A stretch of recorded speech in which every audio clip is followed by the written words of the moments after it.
Hi hello boss ಟಿವಿಯ ಸಮಸ್ತ ವೀಕ್ಷಕರಿಗೂ ನಮಸ್ಕಾರ. ನಾನು ನಿಮ್ಮ ತೀರ್ಥ ಸ್ವಾಮಿ ಬಾಬು. ಇದೇ ಮೇ ಕನ್ನಡದ ವಿಭಿನ್ನ ಕಥಾ ಅಂಧರದ ಮೃತ್ಯುದೇವತೆ ಬಿಡುಗಡೆಗೆ ಸಿದ್ಧವಾಗಿದೆ.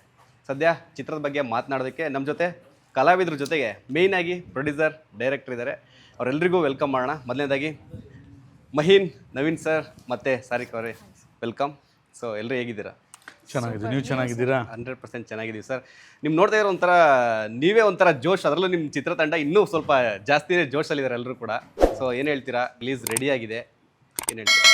ಸ್ವಲ್ಪ ಪುಕ ಅನಿಸ್ತಿದೆ. ನಮ್ಮ ಟೀಮ್ ತುಂಬ ಜೋಶು, ಹಾಗಾಗಿ ಆ ಜೋಶ್ ಮುಖಾಂತರ ಎಂಟ್ರಿ ಕೊಡ್ತಿದ್ವಿ. ಓಕೆ, ಜನಕ್ಕೂ ಒಂದು ಜೋಶ್ ಕೊಟ್ಟು ಹೊರಗಡೆ ಬರೋಣ ಅಂತ ಖುಷಿ ಇದೆ. ಸೊ ಮುಖ್ಯವಾಗಿ ಸರ್, ಮೃತ್ಯುದೇವತೆ ಅಂತ ತಕ್ಷಣ ಟ್ರೇಲರ್ ಟೀಸರ್ ನೋಡಿದ್ವಿ. ಸೊ ಅಲ್ಲಿ ಮೇಯ್ನಾಗಿ ಒಂದು ಹೆಣ್ಣು, ಸಂಕಷ್ಟದಲ್ಲಿರುವ ಹೆಣ್ಣು, ಅದನ್ನು ಫೇಸ್ ಮಾಡಿ ಯಾವ ಥರ ನಿಲ್ತಾರೆ ಅನ್ನೋದನ್ನ ಸೊ ಟ್ರೇಲರಲ್ಲಿ ನೋಡಿದ್ರೆ ಗೊತ್ತಾಗುತ್ತೆ. ಸೊ ಈ ಥರ ಕಾನ್ಸೆಪ್ಟೇ ಈ ಒಂದು ಜಾನರ್ನೇ ಮಾಡಬೇಕು ಅಂತ ಏನಕ್ಕೆ ಅನಿಸ್ತಾ? ಈಗ ಏನಂತಂದರೆ ಮೃತ್ಯುದೇವತೆ ನಮ್ಮ ಕತೆ ಬದಲಾವಣೆ ಬೇಕು ಅನ್ನಿಸ್ತು ನನಗೆ. ಬದಲಾವಣೆ, ಏನೋ ಕೊರತೆ ಇದೆ. ಮೊದಲ ದಿನಗಳಲ್ಲಿ ಯಾವ ರೀತಿ ಅಂದರೆ ತುಂಬ ಗೌರವ ಇತ್ತು, ತಂದೆ ತಾಯಿ, ಹಿರಿಯರು ಕಿರಿಯರು ಅನ್ನೋದು. ಈಗ ಇತ್ತೀಚೆಗೆ ಸ್ವಲ್ಪ ಕಡಿಮೆ.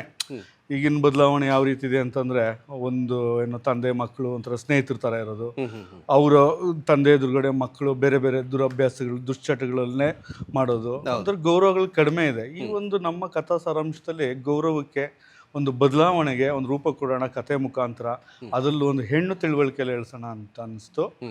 ಆ ಒಂದು ಸಾರಾಂಶದಲ್ಲಿ ಡೈರೆಕ್ಷನ್ ಮಾಡಿ ವಿಷಯ ಹೇಳಿದ್ದೀವಿ. ಓಕೆ, ಸೊ ಒಂದು ಈ ಸ್ಟೋರಿ ಅಂತ ಮಾಡಬೇಕಂದ್ರೆ ತುಂಬ ಚಾಲೆಂಜಸ್ ಇರುತ್ತೆ. ಅಂದರೆ ಪಾತ್ರಧಾರಿಗಳದ್ದು ಒಂದು ಕಡೆ ಆದರೆ, ನೀವು ಕತೆ ಸ್ಟೋರಿಯನ್ನು ಮಾಡಬೇಕಾದ್ರೂ ತುಂಬ ಚಾಲೆಂಜಸ್ ಇರುತ್ತೆ.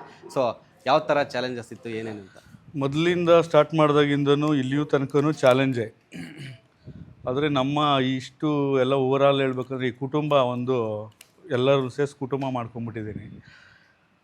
ಒಂದು ಸಾಕಷ್ಟು ಒಳ್ಳೆ ಪ್ರತಿಭಾವಂತರು ಸಿಕ್ಕಿದ್ರು. ಒಂದು ಕಲೆಯಲ್ಲಿ ಪಾತ್ರಧಾರಿಗಳು ತುಂಬ ಅನುಭವಸ್ಥರು ಸಿಕ್ಕಿದ್ರು. ಹಾಗಾಗಿ ನನಗೇನು ಅಷ್ಟೊಂದು ಇದನ್ನಿಸಿಲ್ಲ.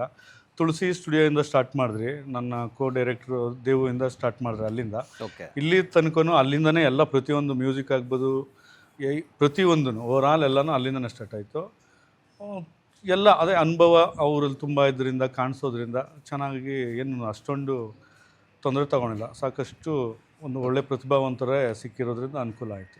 ಸೊ ಅದು ಕೂಡ ಈ ತಿಂಗಳಂದರೆ ಸ್ವಲ್ಪ ಗೊತ್ತಿದೆ, ಬೇರೆ ಬೇರೆ ಅದು ರಿಲೀಸ್ ಡೇಟು. ಸೊ ಸ್ಪೋರ್ಟ್ಸ್ ಆಗಿರ್ಬೋದು, IPL ಆಗಿರ್ಬೋದು, ಅದು ಇದೆ. ಸೊ ಈ ಡೇಟೇ ಯಾಕೆ ಫಿಕ್ಸ್ ಮಾಡಿದ್ರಿ ಅಂತ? ಈ ಡೇಟೇ ಯಾಕೆ ಫಿಕ್ಸ್ ಮಾಡಿದೆ ಅಂದರೆ, ನಮಗೆ ಕೆಲಸ ಮುಗೀತು. ಒಂದು ಕೆಲಸ ಮುಗಿದೋಗಿತ್ತು. ಸೆನ್ಸಾರ್ದೆಲ್ಲ ಊಟ ರೆಡಿ ಇಟ್ಬಿಟ್ಟಿದ್ವಿ. ಜನ ಕರ್ಪಿಸ್ಬಿಡೋಣ, ಅವರು ಹಾಲಲ್ಲೋ ನೀರಲ್ಲೋ ಎಲ್ಲ ಹಾಕಿದ್ರು ಕೈ ಮುಗಿಯೋಣ ಅಂತ ಅಂದ್ಬಿಟ್ಟು ರಿಲೀಸ್ ಡೇಟ್ ಫಿಕ್ಸ್ ಮಾಡಿದ್ವಿ. ಹಾಗಾಗಿ ಓಕೆ. ಸೊ ಇನ್ನು ಮಹೀನ್ ಅವರು ನಿಮ್ಮ ಪಾತ್ರದ ಬಗ್ಗೆ ಹೇಳೋದಾದರೆ?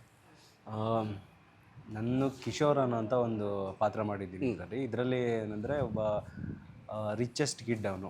ಸೊ ಮನೆ ಕಡೆ ಎಲ್ಲ ಚೆನ್ನಾಗಿ ಆಸ್ತಿ ಪಾಸ್ತಿ ಎಲ್ಲ ಬಂದು ಚೆನ್ನಾಗಿ ಒಳ್ಳೆ ಸಂಪಾದನೆ ಇದೆ. ಸೊ ಇವನಿಗೆ ಅಂದರೆ ಶೋಕಿ ಮಾಡೋದಷ್ಟೇ, ಅವ್ನ ಕೆಲಸ ಏನೂ ಇಲ್ಲ. ಇರೋಂಥ ದುಡ್ಡನ್ನ ಉಡಾಯಿಸೋವಂಥದ್ದು, ಮಜಾ ಮಾಡೋ ಅಂಥದ್ದು, ಆ ಥರದ್ದೊಂದು ಕ್ಯಾರೆಕ್ಟ್ರು. ತುಂಬ ನೆಗೆಟಿವ್ ಇರೋಂಥ ಕ್ಯಾರೆಕ್ಟರ್ ಅದು. ಸೊ ಅವ್ನು ಮಾಡೋ ಶೋಕಿಗಳಲ್ಲಿ ಈ ಆಲ್ಕೋಹಾಲು, ಡ್ರಗ್ಗು ಅವೆಲ್ಲ ಬಿಟ್ಟು, ಸೊ ಹುಡುಗಿ ಕೂಡ ಒಂಥರದ್ದು ಚಟ ಅನ್ನೋ ಥರದ್ದು ಅವನು ಇರೋವಂಥ ಹುಡುಗ ಅವನು. ಸೊ ಆ ಥರದ ಹೆಣ್ಣಿನ ಭೋಗಕ್ಕೆ ಮಾತ್ರ ಬಳಸ್ಕೊಳ್ಳೋವಂಥ ಹುಡುಗ. ಅದರ ಹಿಂದೆ ಹೋದರೆ ಅವನಿಗೆ ಯಾವ ರೀತಿ ಪರಿಸ್ಥಿತಿಗಳನ್ನ ಅನುಭವಿಸ್ತಾನೆ ಅಂತ ಅವನಿಗೆ ಗೊತ್ತಿದ್ದರೂ ಸಹ ಅಥವಾ ಗೊತ್ತಾದರೂ ಸಹ ಇದೆಲ್ಲ ಯಾವುದು ಮ್ಯಾಟರೇ ಅಲ್ಲ ನನಗೆ. ಸೊ ನನ್ನ ಹತ್ರ ಇರೋಂಥ ಪವರು ದುಡ್ಡಿದ್ರೆ ಸಾಕು, ಇದನ್ನು ಹೊಡೆದಾಕ್ಬಿಡ್ತೀನಿ ಅನ್ನೋ ಅಂಥ ಅಷ್ಟು ಈಸಿ ಮೈಂಡೆಡ್ ಇರೋಂಥ ಕ್ಯಾರೆಕ್ಟರ್ ಅದು. ಸೊ ಕೊನೆಗೆ ಅವನು ಯಾವ ರೀತಿ ಏನಾಗ್ತಾನೆ ಅನ್ನೋಂಥದ್ದು ಈ ಮೂವಿಲಿ ನೀವು ನೋಡ್ಬೋದು, ಆ ಪಾತ್ರನ. ಸೊ ಒಟ್ಟಾರೆ ಮೃತ್ಯು ದೇವತೆ ಎಲ್ಲ ಹೆಣ್ಣು ಮಕ್ಕಳ ವಿಲನ್ ನೀವೇ ಹಂಗಾದ್ರೆ? ಹೇಳ್ಬೋದು ಒಂದು ಲೆಕ್ಕಾಚಾರದಲ್ಲಿ. ಸೊ ಇನ್ನು ಹೇರಿಕರ್, ನಿಮ್ಮ ಪಾತ್ರದ ಬಗ್ಗೆ? ನನ್ನ ಪಾತ್ರದ ಹೆಸರು ಆರತಿ ಅಂತ. ಈ ಪಾತ್ರ ಹೆಂಗೆ ಅಂತಂದರೆ, ಒಂದು ಮುಗ್ಧ ಹುಡುಗಿ ಒಂದು ಹೆಣ್ಣನ್ನು ಕ್ವೆಶನ್ ಮಾಡಿದ್ರೆ ಯಾವ ರೀತಿ ಅವಳ ವ್ಯಕ್ತಿತ್ವನ ಅವಳು ಎಷ್ಟು ಮಟ್ಟಿಗೆ ತಗೊಂಡು ಹೋಗ್ತಾಳೆ ಅಂತ. ನಾರ್ಮಲ್ ಹುಡುಗಿಗೆ ನೀವು ಕೆಣಕಿದ್ರೆ ನಾರಿ ಮುನಿದರೆ ಮಾರಿ, ಆ ಕಾನ್ಸೆಪ್ಟನ್ನ ಸಿಂಪ್ಲಿಫೈಡ್ ವರ್ಷನಲ್ಲಿ ನೀಟಾಗಿ ತೋರಿಸ್ಕೊಟ್ಟಿದ್ದಾರೆ. ಸೊ ನನ್ನ ಕ್ಯಾರೆಕ್ಟರ್ ಈ ರೀತಿ ರೇಂಜಲ್ಲಿ ಹೋಗುತ್ತೆ. ಓಕೆ. ಸೊ ಮೃತ್ಯು ದೇವತೆಯಲ್ಲಿ ಆ ಥರ ಆಗುತ್ತೆ, ನಾರಿ ಮುನಿದರೆ ಮಾರಿ ಅಂದರೆ ಸೈಲೆಂಟ್ ಆಗಿರೋ ಹುಡುಗಿ ಯಾವ ಥರ ವೈಲೆಂಟ್ ಆಗ್ತಾರೆ ಅಂತ. ಸೊ ನೀವು ರಿಯಲ್ ಲೈಫಲ್ಲಿ ನೀವು ಯಾವ ಥರ ಅಂತ? ರಿಯಲ್ ಲೈಫಲ್ಲಿ ಆ್ಯಕ್ಚುಲಿ ನಾನು ಸಿಕ್ಕಾಪಟ್ಟೆ ಸ್ಟ್ರೇಟ್ ಫಾರ್ವರ್ಡು. ನನಗೆ ಯಾವುದು ನನ್ನ ಡ್ರಾಮಾ ಗಿಮಾ ಎಲ್ಲ ಏನಿಲ್ಲ. ಸರ್ ಹಿಂಗೆ ಮಾಡ್ತಾ ಇದ್ದೀರಾ, ಸರಿ ಸರ್. ಸರ್ಗೂ ಅಂದಿದ್ದೀನಿ, ಸರ್ ಹಿಂಗೆ ಮಾಡ್ತಾ ಇದ್ದೀರಾ ಸರ್, ತಪ್ಪು ಸರ್, ಇದು ಹಿಂಗೆ ವರ್ಕ್ ಆಗಲ್ಲ, ಹಿಂಗೆ ವರ್ಕ್ ಆಗತ್ತೆ ಅಂತ. So I am very straight forward, I am very confident. ನಾನು ಯಾವುದು ಹೆದರ್ಕೊಳ್ಳೋದಾಗಲಿ ಇನ್ನೊಂದಾಗಲಿ ಮನ್ಸಲ್ಲಿ ಇಟ್ಕೊಂಡು ಅವ್ರೇನು ಅನ್ಕೊಂಡ್ಬಿಡ್ತಾರೋ ಅಂತೆಲ್ಲ ಇಲ್ಲ. ನಂದು ಅದೇನೇ ಪ್ಲಸ್ಸು ಅದೇ ಮೈನಸ್ ಆ್ಯಕ್ಚುಲಿ ನೋಡೋಕೆ ಹೋದರೆ. ಓಕೆ, ಸ್ಟ್ರೇಟ್ ಫಾರ್ವರ್ಡ್ನೆಸ್ಸು ನನಗೆ ಹಂಗೆ ಇರೋದು. ಓಕೆ ಸರ್, ಇನ್ನು ನಮ್ಮ ಪ್ರೊಡ್ಯೂಸರ್ ಸರ್ಗೆ ಕೇಳ್ಬಿಡೋಣ. ಸರ್, ಈಗ ಮೇಯ್ನಾಗಿ 3 ಜನ ತಗೋಣ, ಡಯಾನ್ ಅವರು, ನಿಹಾರಿಕಾ ಅವರು ಮತ್ತು ಹಿಮಾ ಅವರು.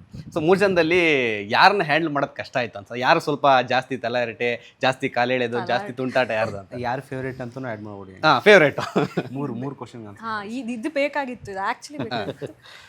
ಇಲ್ಲ, ಈ ಸಿನಿಮಾಗೆ ಏನಂತಂದರೆ 3 ಜನಗಳು ಕನ್ನಡದಲ್ಲಿ ಅಣ್ಣವ್ರು ಹೇಳ್ದಂಗೆ ಒಂದೊಂದು ಮುತ್ತು. ನಿಜವಾಗ್ಲೂ ಅವ್ರ ಮುತ್ತುಗಳು ಹೆಣ್ಮಕ್ಳು ಸ್ವಾದಿಷ್ಟತೆ ಎಷ್ಟು ಕ್ರಮೇಣ ಕೊಟ್ಟರು ಅಂದರೆ ಅವ್ರವ್ರ ಕೆಲಸದಲ್ಲಿ ಯಾರೂ ಆ ಥರ ಅನಿಸ್ಲಿಲ್ಲ. ಅಷ್ಟು ಒಂದು ಸೌಜನ್ಯತವಾಗಿ ಆ ಕೆಲಸಕ್ಕೆ ಕ್ರೆಡಿಟ್ ಕೊಟ್ಟರು ಅಂದರೆ ಭಾರಿ ಅದು. ನನಗೆ ಈ 3 ಜನನೂ ಇಷ್ಟ. ಅವ್ರ ಪಾತ್ರಗಳನ್ನ ಅಷ್ಟು ಚೆನ್ನಾಗಿ ನಿಭಾಯಿಸಿದ್ದಾರೆ. ಅವ್ರಿಗೆ ಅವರೇ ಸರಿ ಸಾಟಿ. ಅವ್ರ ಕತ್ಲು, ಬೆಳಕು, ಮಳೆ, ಗಾಳಿ ಅಂದಿರ ಕಷ್ಟಪಟ್ಟು ಕೆಲಸ ಮಾಡಿದ್ರೆ ಆ ಹೆಣ್ಮಕ್ಳಿಗೆ ನಾನು ನಮಸ್ಕಾರನೂ ಹೇಳ್ಬಿಡ್ತೀನಿ. ಓಕೆ ಸರ್, 3 ಜನನು ಚೆನ್ನಾಗಿ ಮಾಡಿದ್ರು, ಎಲ್ಲ ಇತ್ತು. ಓಕೆ, ಆದ್ರೂ ಒಬ್ರನ್ನ ಹೇಳ್ಬೇಕಂದ್ರೆ ಸರ್, ಈ ಊರು ಸರ್ ಅವರಿಬ್ರು ಇವ್ರು ಇಲ್ಲದೆ ಇದ್ರೆ ಸಿನಿಮಾ ಮೃತ್ಯು ದೇವತೆ ಆಗ್ತಾ ಇರಲ್ಲ ಅನ್ನೋ ಥರ ಇತ್ತು. ಒಬ್ರು ಪಿಕ್ ಮಾಡ್ಲೇಬೇಕು. ಇಲ್ಲ, ಆ ರೀತಿ ಅನ್ನೋದಕ್ಕಿಂತ ನಾನು ಒಬ್ಬರನ್ನೇ ಸೆಲೆಕ್ಟ್ ಮಾಡ್ಬೇಕಂದ್ರೆ ಸಾರಿಕಾ ಅವ್ರನ್ನೇ ಇಷ್ಟಪಡ್ತೀನಿ. ಯಾಕಂತಂದರೆ ಅದು ಒಂದು ಏನು ಹೇಳ್ಬೇಕಂದ್ರೆ, ನನಗೆ ಹಾಡು ತುಂಬ ಇಷ್ಟಪಟ್ಟು ಬರೆದೆ ನಾನು. ಸಾಹಿತ್ಯ ತುಂಬ ಚೆನ್ನಾಗಿ ಬಂತು. ಅವ್ರನ್ನ ಪಾತ್ರದಲ್ಲಿ ನೋಡಿದಾಗ ನನಗೆ, ಯಾಕಂತಂದರೆ ನಿಜವಾಗ್ಲೂ ದೇವತೆ ನೋಡಿದ ಅಷ್ಟು ಅನ್ನಿಸ್ತು ನನಗೆ. ಅದು ತುಂಬ ಖುಷಿ ಆಯಿತು. ಹಂಗಾಗಿ ಅವ್ರನ್ನ ಇಷ್ಟಪಡ್ತೀನಿ. ಅಷ್ಟು ನಾನು ಎಫೆಕ್ಟ್ ಹಾಕಿ ಅಷ್ಟು ಕೆಲಸ ತುಂಬ ಚೆನ್ನಾಗಿ ಮಾಡಿಕೊಟ್ರು. ಔಟ್ಪುಟ್ ಮಾತ್ರ ಆ ಹಾಡು ಎಷ್ಟೋ ಜನ ನನಗೆ ನಿಜಕ್ಕೂ ಹೇಳ್ತೀನಿ ಹೊಗಳಿ ಕೊಂಡಾಡ್ಬಿಟ್ಟವ್ರೆ ಆ ಹಾಡು ಮುಖಾಂತರ. ಹಾಗಾಗಿ ಅವ್ರನ್ನ ತುಂಬ ಇಷ್ಟಪಡ್ತೀನಿ. ಆ ಹಾಡಿಗೆ ಅವ್ರ ಅಕ್ಕಳೆ, ಅವ್ರ ತೇಜಸ್ಸು ಖುಷಿ ಆಯಿತು.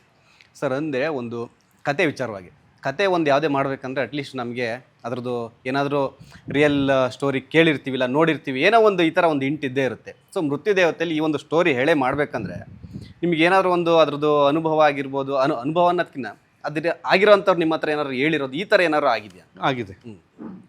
ಅದು ವಿವರಿಸೋಕ್ಕಾಗಲ್ಲ, ಆಗಿದೆ. ಆ ಒಂದು ಸ್ಫೂರ್ತಿನಲ್ಲೇ ಕತೆ ಮಾಡಿದೆ, ನಿಜ. ಓಕೆ, ಆಗಿದೆ. ಓಕೆ ಸರ್, ಇನ್ನೊಂದು ನಮ್ಮ ಇವ್ರನ್ನ ಇವ್ರನ್ನ ನೋಡ್ತಾ ಇದ್ರೆ ಒಂದು ಹೀರೋ ಚಾಕ್ಲೇಟ್ ಬಾಯ್ ಥರ ಲುಕ್ ಇದೆ. ನೀವು ಅವ್ರನ್ನ ವಿಲನ್ ಮಾಡ್ಬಿಟ್ಟಿದ್ದೀರಲ್ಲ, ಯಾಕೆ? ಅವರು ನಮ್ಮ ಆಡಿಷನ್ ಬಂದರು, ನಾವು ಹೇಳಿದ್ರು ಅವರು ಅಣ್ಣಯ್ಯ ಸೀರಿಯಲ್. ನಾವು ಅವಾಗ ನೋಡಿದೆ, ನನ್ನ ಮಗಳನ್ನೂ ಕೇಳಿದೆ ನಾನು. ನಾವೆಲ್ಲ ಹೇಳ್ತೀವಿ ಅಪ್ಪ ಹಂಗೆ ಹಂಗೆ ಅಂತ. ಅವ್ರು ಬಂದಿದ್ದು ವಾಕಿಂಗ್ ಸ್ಟೈಲು, ಅವರು ಕಾಸ್ಟ್ಯೂಮು ಸಖತ್ತಾಗಿ ಕಾಣಿಸ್ತಿದ್ರು.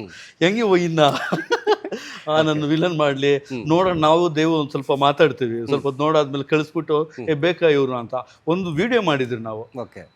ನಾನೊಂದು ಅವ್ರಿಗೆ ಒಂದು ಟಾಸ್ಕ್ ಕೊಟ್ಟಿದ್ದೆ, ಒಂದು ಸಿಗರೇಟ್ ಹೊಡ್ಕೊಂಡು ಒಂದು ಹುಡುಗಿ ಹತ್ರ ಒಂದೇನೋ ಒಂದು ಮಾಡಿ ಅಂತ ಮರ್ತ್ಬಿಟ್ಟಿದ್ದೀನಿ ಅಲ್ವೇನಪ್ಪ, ಕೊಟ್ಟಿದ್ದೆ. ನಾವು ವಿಡಿಯೋ ಮಾಡಿದ್ವಿ, ಅದನ್ನ ಈಗಲೂ ಇದೆ ನನ್ನ ಹತ್ರ. ಸಿಗರೇಟ್ ಇಲ್ಲ, ಅಷ್ಟು ಆ್ಯಕ್ಚುಲಿ ಐತೆ ಅಂತ ಒಂದರಲ್ಲಿ ಸ್ಟೈಲಾಗಿ ನಡ್ಕೊಂಡ್ಬಿಟ್ಟು ಒಂದು ಹೆಣ್ಮಗ ಏನೋ ಒಂದು ಭಾಗಾಂಶ ನೋಡಿಕೊಂಡು ಮಾತಾಡಬೇಕು, ಮಾಡಿ ನೋಡೋಣ ಅಂತ ಕ್ಯಾಮ್ರಾ ಇಟ್ಕೊಂಡಿದ್ವಿ. ಅಲ್ಲೇ ಬೇರೆ ಇಲ್ಲೇ ಬೇರೆ. ಇವ್ರು ನೋಡಿದ್ರೆ ನಮ್ಗೆ ಹೀರೋ ಇಲ್ಲಿ, ಇವ್ರು ಒಳ್ಳೆ ಇವ್ರು ಬೇಡಪ್ಪ ಅಂತ ನಾವು ಆ ಕ್ಯಾಮ್ರಲ್ಲಿ ನೋಡಿದ್ರೆ ತುಂಬಾ ನನ್ಗೆ ಇಷ್ಟ ಆಗೋಯ್ತು. ಇರ್ಲಿ ಇನ್ನೊಂದ್ಸಲಿ ಕರ್ಸೋಣ ಅಂದ್ಬಿಟ್ಟು ಕರೆಸ್ತೀವಿ. ನನಗೆ ಕ್ಯಾಮ್ರಾಗೆ ಮತ್ತೆ ಇವರು ಆ ಮುಖದ ಹಾವಭಾವ ಶೈಲಿ ತುಂಬಾ ಇಷ್ಟ ಆದ್ರು ವಿಲನ್ ಮಾಡ್ಬಿಟ್ಟೆ. ಲೇಟೆಸ್ಟ್ ಹಾಗೂ ಇಂಟ್ರೆಸ್ಟಿಂಗ್ ಸುದ್ದಿಗಳಿಗಾಗಿ ಬಾಸ್ ಟಿವಿ ಕನ್ನಡ ಚಾನೆಲ್ನ ಸಬ್ಸ್ಕ್ರೈಬ್ ಮಾಡಿ, ಹಾಗೆಯೇ ಬೆಲ್ ಐಕಾನ್ ಪ್ರೆಸ್ ಮಾಡಿ. ಇದರ ಜೊತೆಗೆ ಫೇಸ್ಬುಕ್, ಇನ್ಸ್ಟಾಗ್ರಾಮ್, ಎಕ್ಸ್ ನಲ್ಲೂ ಮಿಸ್ ಮಾಡದೆ ಫಾಲೋ ಮಾಡಿ.